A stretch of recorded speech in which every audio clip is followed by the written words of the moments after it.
बिस्मिल्लाहिर्रहमानिर्रहीम। अस्सलाम वालेकुम स्टूडेंट्स। आज एक्सरसाइज 2.6 स्टार्ट करने से पहले एक छोटा सा टॉपिक है सिंथेटिक डिवीजन का। पहले आप उसका कॉन्सेप्ट आपका क्लियर हो जाए, फिर उसके बाद एक्सरसाइज स्टार्ट करते हैं। बेटे सिंथेटिक डिवीजन हम कहते हैं एक शॉर्टकट मेथड है। ये बेसिकली हमारी लॉन्ग डिवीजन की बजाय, ठीक है। इसमें होता क्या है कि एक पॉलिनोमियल आपको गिवन होता है, कोई किसी भी पावर का पॉलिनोमियल हो सकता है। मतलब आपकी इक्वेशन की हाईएस्ट पावर वहां 4 भी हो सकती है, 2 भी हो सकती है, 3 भी हो सकती है। किसी भी टाइप की इक्वेशन या पॉलिनोमियल आपको दिया होता है और साथ एक लीनियर इक्वेशन दी हुई होती है, एक लीनियर पॉलिनोमियल दिया हुआ होता है। उस लीनियर पॉलिनोमियल से हाईएस्ट पावर वाले पॉलिनोमियल को डिवाइड करना होता है। तो उसका एक प्रॉपर मेथड है डिवीजन का, वो आप लोग क्वेश्चन में सीखेंगे। तो उस मेथड, उस डिवीजन को क्या कहते हैं? Synthetic division. सिंथेटिक वर्ड आपने अपनी लाइफ में कहीं ना कहीं पढ़ा होगा, सुना होगा। उसका मतलब ये होता है आर्टिफिशियल या खुद से जनरेट करना अपनी आसानी के लिए।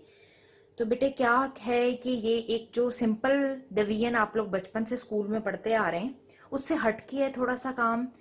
अपनी आसानी के लिए हम ये करते हैं, इसीलिए इसका नाम सिंथेटिक डिवीजन है। तो इसकी प्रॉपर डेफिनेशन बुक में दी हुई है, आप लोग वहां से लर्न कर लें कि जब एक पॉलिनोमियल को लीनियर पॉलिनोमियल से डिवाइड किया जाए तो आपके पास क्वोशंट और रिमाइंडर आ जाए। तो वही काम आम डिवीजन भी आपको क्वोशंट और रिमाइंडर देती है। देना इसने भी क्वोशंट और रिमाइंडर ही है, लेकिन इसका मेथड थोड़ा सा डिफरेंट है। ठीक है बेटे, चलें अब एक्सरसाइज 2.6 का क्वेश्चन नंबर 1 है।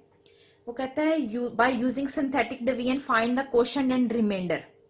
तो ये आपको वो पॉलिनोमियल दिया हुआ है हाईएस्ट पावर वाला। अब यहाँ पर पॉलिनोमियल की पावर 2 दी हुई है और ये लीनियर पॉलिनोमियल है, लीनियर फैक्टर है जिससे डिवाइड करना है इसको। मतलब ये अब आपका डिवाइडेंड है, ये आपका डिवाइजर है। तो हमने सबसे पहले क्या करना है, इस पॉलिनोमियल को पी ऑफ एक्स के इक्वल सपोज कर लेना है। सपोज करने के बाद अब बेटे इसको, ये जो लीनियर फैक्टर आपको दिया हुआ है, इसको 0 के इक्वल लिखना है। 0 के इक्वल क्यों लिखना है? क्योंकि वहां से आपके पास x की वैल्यू आ जाएगी। अब ये x की वैल्यू क्या आ गई? -1। बेसिकली अब आपने इस -1 से डिवीजन करनी है, लेकिन किसकी डिवीजन करनी है? इस पूरी की पूरी इक्वेशन की डिवीजन नहीं करनी, बल्कि आपने इस इक्वेशन के अंदर से कोफिशिएंट्स उठाने। देखिए यहाँ पर एक्स स्क्वायर का कोफिशिएंट क्या है? 1। फिर एक्स का कोफिशिएंट क्या है? 7। फिर नेक्स्ट भी x का ही कोफिशिएंट है। क्यों x का कोफिशिएंट है? क्योंकि यहाँ पर x की पावर क्या है? 0 है। तो किसी भी नंबर की पावर 0 हो, वो 1 हो जाता है। ठीक है बेटे, तो नेक्स्ट आपने क्या पिक करना है? -1। तो इन तीनों कोफिशिएंट्स को उठा के आपने डिवाइड किससे करना है? -1 से डिवाइड करना है। Now write coefficients of x from given polynomial in a row. अब हम इस गिवन पॉलिनोमियल से कोफिशिएंट्स ऑफ x उठा के लिख लेंगे। जैसे ये देखें आपके सामने मैंने लिखे हुए। पहला कोफिशिएंट x का क्या है? 1, वो लिख लिया। दूसरा कोफिशिएंट x का क्या है? 7, वो लिख लिया। उससे नेक्स्ट क्या है नंबर आपका? -1। बेटा जहां जहां नेगेटिव साइन होगा वो आपने एज इट इज साथ लिखना है। फॉर एग्जाम्पल अब अगर आपके क्वेश्चन में यहाँ 7 के साथ नेगेटिव साइन होता तो आप यहाँ पर -7 लिखते। बस इस चीज का ध्यान लाजमी रखना है। दूसरी चीज जो इसमें बहुत इंपॉर्टेंट है वो ये कि अगर x की कोई पावर मिस हो तो उसका कोफिशिएंट 0 लाजमी आपने लिखना है। स्टूडेंट्स अब है सिंथेटिक डिवीजन का मेथड समझने का टाइम। अब बेटा आपने कोफिशिएंट्स लिख लिए। कोफिशिएंट्स लिखने के बाद आप डिवाइड अब किससे करने लगे? ये जो -1 आया था आपके पास लीनियर फैक्टर से, उससे अब आप डिवाइड करने लगे। अब सबसे पहले नंबर के साथ आपने क्या करना है? उसको बिल्कुल टच नहीं करना है। जहां पर चाहे कुछ भी हो, 3 लिखा हो, 9 लिखा हो, -11 लिखा हो, कुछ भी लिखा हो, यहाँ पर उस नंबर को आपने एज इट इज नीचे ले आना है। एरो इसीलिए लगाया हुआ है कि ये नंबर विदाउट एनी ऑपरेशन जो है वो नीचे आ गया। अब आपने फर्स्ट नंबर से स्टार्ट लेना है। यहाँ पर लिखे हुए फर्स्ट नंबर से क्या करना है? अब इस नंबर को अपने इस जिससे आप डिवाइड कर रहे हैं उससे मल्टीप्लाई करते जाना है। ठीक है, अब यहाँ पर -1 इस टाइम आपका डिवाइजर का रोल प्ले कर रहा है। तो 1 को -1 से जब आपने मल्टीप्लाई किया तो -1 आ गया, वो आपने नेक्स्ट नंबर के नीचे लिखना है। 7 के नीचे लिख दिया -1, मल्टीप्लाई इन दोनों को करने के बाद। अब 7 - 1 क्या आपका आंसर आ गया 6 आ गया। मतलब आपने यहाँ पर लिखे हुए अब दो दो नंबर्स को क्या करना है, हर बार ऐड सब्ट्रैक्ट जो भी उनका आपस में रिलेशनशिप बने आपने वो ऑपरेशन कर देना है। जैसे 7 में से 1 सब्ट्रैक्ट किया 6 आ गया। अब इस 6 को फिर से -1 से मल्टीप्लाई करें। 6 को जब -1 से मल्टीप्लाई किया -6 आ गया। फिर -1 -6 दोनों एडअप होके -7 आ गया। अब अगर इससे आगे भी कोई नंबर लिखा होता तो आप -7 को -1 से फिर से मल्टीप्लाई करके उस अगले नंबर के नीचे लिखते। ठीक है बेटे, तो यही प्रोसीजर चलते जाना है। क्या फिर से रिपीट कर देती हूँ, नीचे लिखे हुए नंबर्स मल्टीप्लाई होंगे इसके साथ, नेक्स्ट नंबर के नीचे लिखेंगे वो आंसर आप, और उस नंबर के साथ ऐड और सब्ट्रैक्ट करके जो आंसर आएगा उसको फिर मल्टीप्लाई करेंगे, फिर अगले नंबर के नीचे लिखेंगे, अप टू सो ऑन। मतलब अब यही प्रोसीजर आपने फॉलो करते जाना है। अब ये जो आंसर आए हैं आपके पास, ये तीनों आंसर्स नीचे लिखे हुए, इन तीनों ने आपको रिमाइंडर और कोशेंट देना है।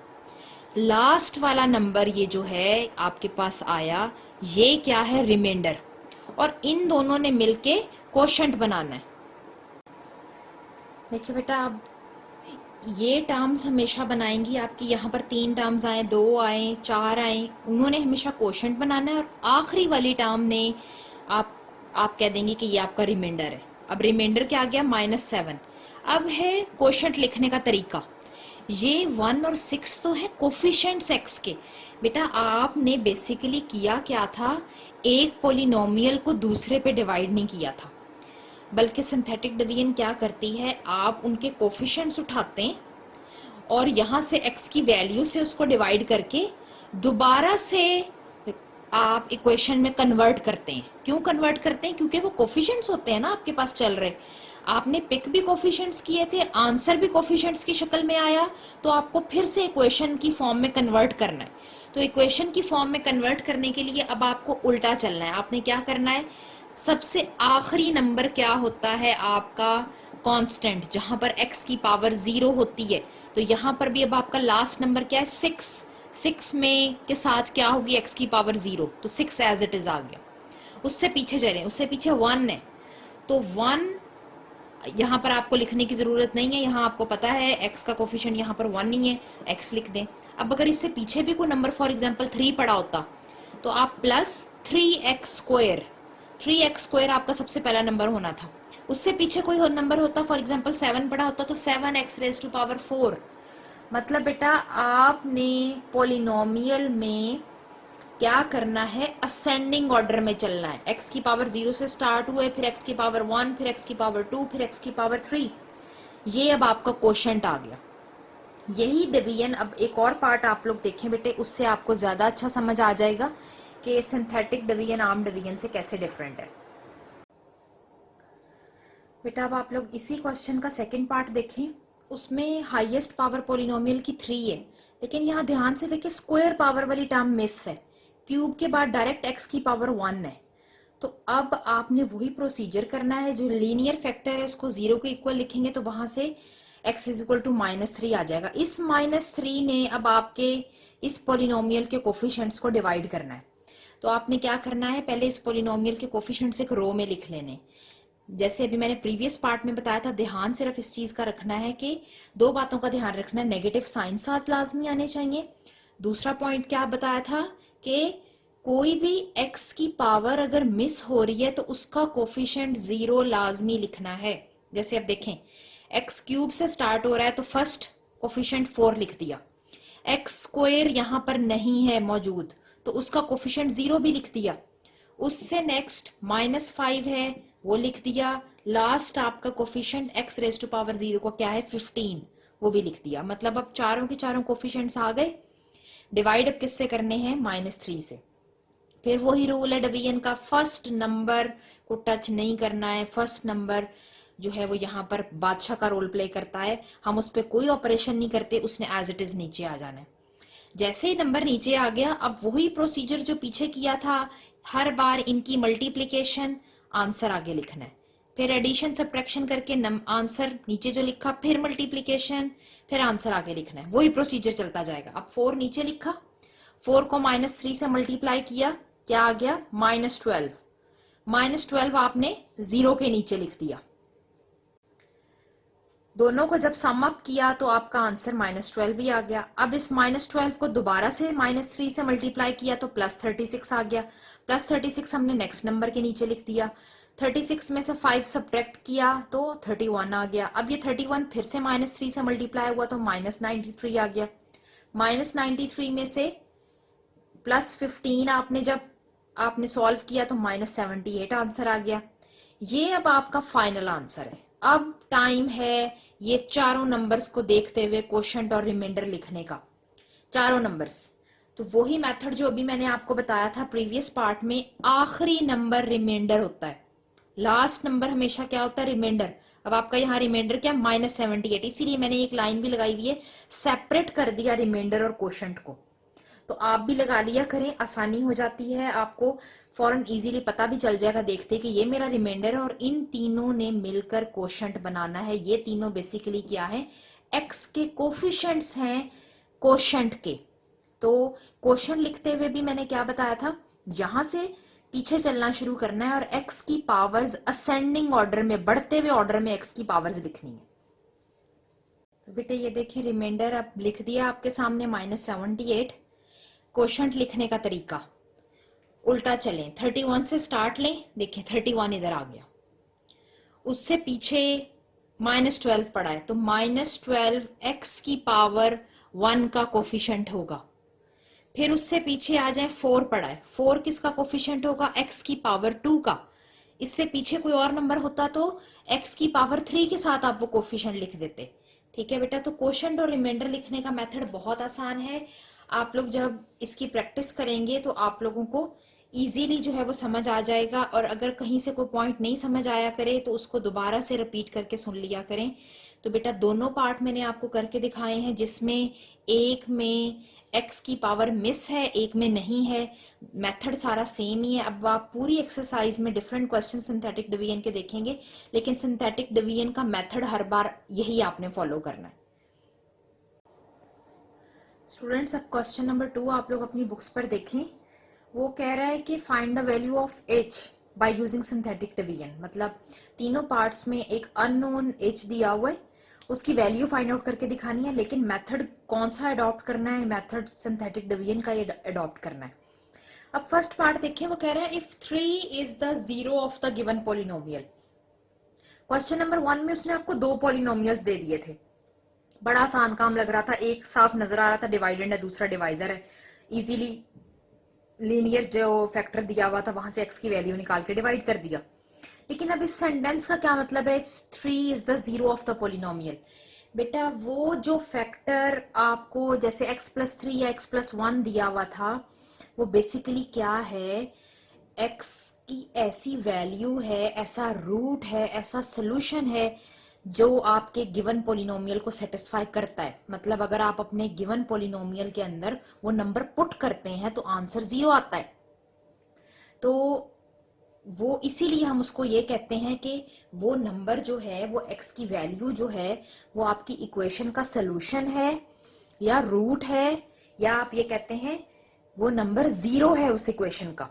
जैसे आप लोगों ने चैप्टर 1 में पढ़ा, आप लोग क्वाड्रेटिक इक्वेशंस के सॉल्यूशंस फाइंड आउट करते थे या रूट्स फाइंड आउट करते थे, तो आप कह देते थे कि वो रूट्स या वो सॉल्यूशंस आपकी इक्वेशन को सेटिस्फाई भी करते हैं। जैसे आपने दोबारा सॉल्यूशन निकाल कर इक्वेशन में दोबारा पुट करके देखे, पुट करने से अगर लेफ्ट हैंड साइड का आंसर राइट हैंड साइड के बराबर आ जाता था तो आप कहते थे क्वाड्रेटिक इक्वेशन का रूट ये है। जो सेटिस्फाई नहीं करता था वो आप कहते थे एक्सट्रेनियस रूट है। सेम वही चीज यहाँ पर है, ये जो नंबर होता है लीनियर फैक्टर से आता, ये आपके गिवन पॉलिनोमियल का सोल्यूशन होता है। तो यहां पर हम क्या कह सकते हैं कि 3 जो दिया हुआ है वो इस इक्वेशन का क्या है, 0 है, रूट है या सोल्यूशन है। तो 0 वर्ड से घबराना नहीं है, माइंड में रूट या सोल्यूशन भी रखना है। तो अब फिर हम सिंथेटिक डिवीजन ही करेंगे। हाईएस्ट पावर का कोफिशिएंट 2 लिखा, 3 के बाद पावर 2 है एक्स की, उसका कोफिशिएंट -3h लिखा। उसके बाद एक टर्म यहां पर और मिस आ गई, कौन सी मिस आ गई, अकेली x वाली टर्म, मतलब x की पावर जहां पर 1 होगी वो टर्म मिस हो गई, तो उसकी जगह पर 0 लिख दिया और लास्ट कांस्टेंट 9 भी आ गया। बेटे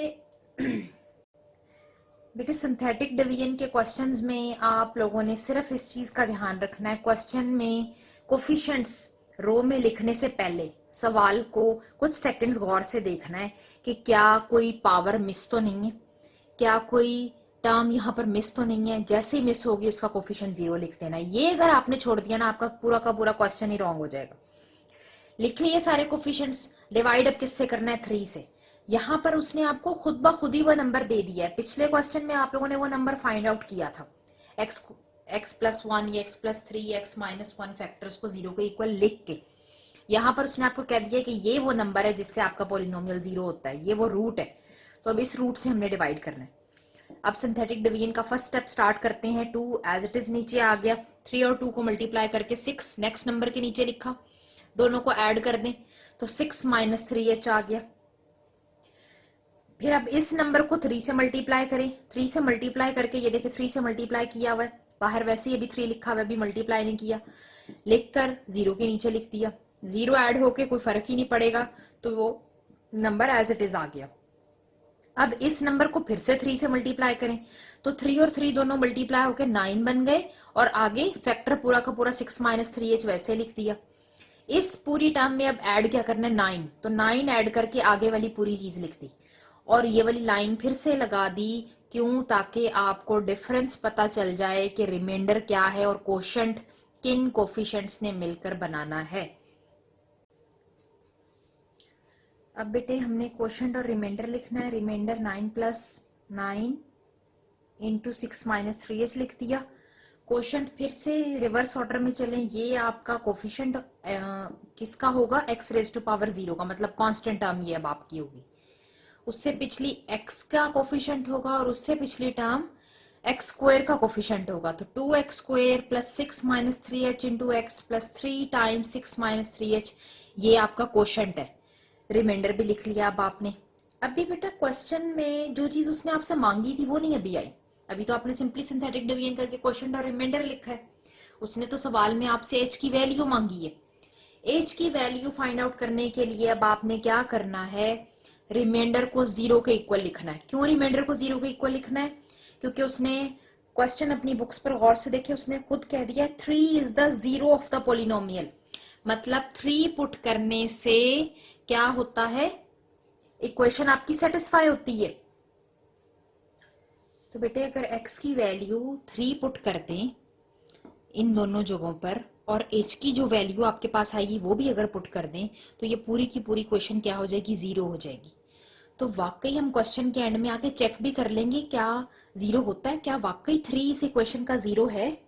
अब उसने खुद आपको कह दिया कि है, तो हम उस चीज को यूज करके सवाल का सोल्यूशन निकाल लेते हैं, ठीक है। फिर चेकिंग भी हो जाएगी कि वाकई वो ठीक ही कह रहा था।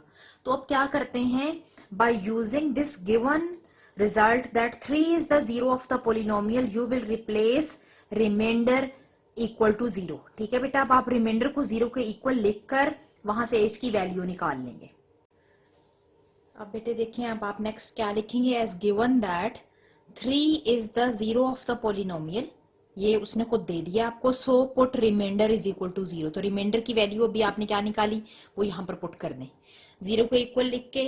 अब क्या करें, -9 इधर आ जाएगा इक्वालिटी के इस तरफ, बाकी मैंने 9 जो है वो अंदर पड़े हुए फैक्टर से मल्टीप्लाई कर दिया, तो ये आ गया। उससे नेक्स्ट स्टेप में 54 भी इक्वालिटी के इस तरफ ले आए, तो 54 भी इधर आ गया। तो आप इन दोनों को सब ऐड करें, नेगेटिव साइन के साथ आ जाएगा -63, -27 भी इधर आकर डिवाइड हो जाएगा। इनको आपस में सॉल्व करें, नेगेटिव साइन से कैंसिल हो जाएगा। एज का आंसर क्या आ गया, 7/3। आपका क्वेश्चन तो सॉल्व हो गया 7/3, लेकिन बेटा आप लोगों की वो जो माइंड में बाज दफा एक पॉइंट क्लिक कर जाता है बच्चे के कि क्यों उसने कह दिया कि 3 is the 0 of the polynomial, वो आप लोग अपनी कॉपीज पे खुद सॉल्व करके देखें। आप लोग क्या करें, इस क्वेश्चन के अंदर x जहां जहां लिखा है वहां 3 पुट करें, और एज जहां लिखा है वहां ये जो अभी आपने आंसर 7/3 कैलकुलेट किया है वो पुट करें।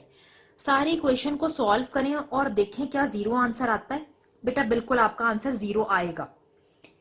जैसे आपका आंसर 0 आएगा, आपने चेक कर लिया कि उसने वाकई आपको सवाल में ठीक कंडीशन दी थी। क्या सही कंडीशन दी थी कि 3 इज द 0, मतलब 3 आपका सोल्यूशन है, रूट है आपकी गिवन इक्वेशन का। ठीक है बेटा। तो आपने सिर्फ और सिर्फ क्वेश्चन में करना इतना ही काम है, वो मैं सिर्फ आपको चेकिंग के लिए कह रही हूँ कि आप लोग कॉपीज पे एक दफा सॉल्व करके देख लें। प्रोसीजर क्वेश्चन का सिर्फ और सिर्फ यही है। रिमेनिंग 2 पार्ट्स भी एग्जैक्टली आपने ऐसे ही करने हैं।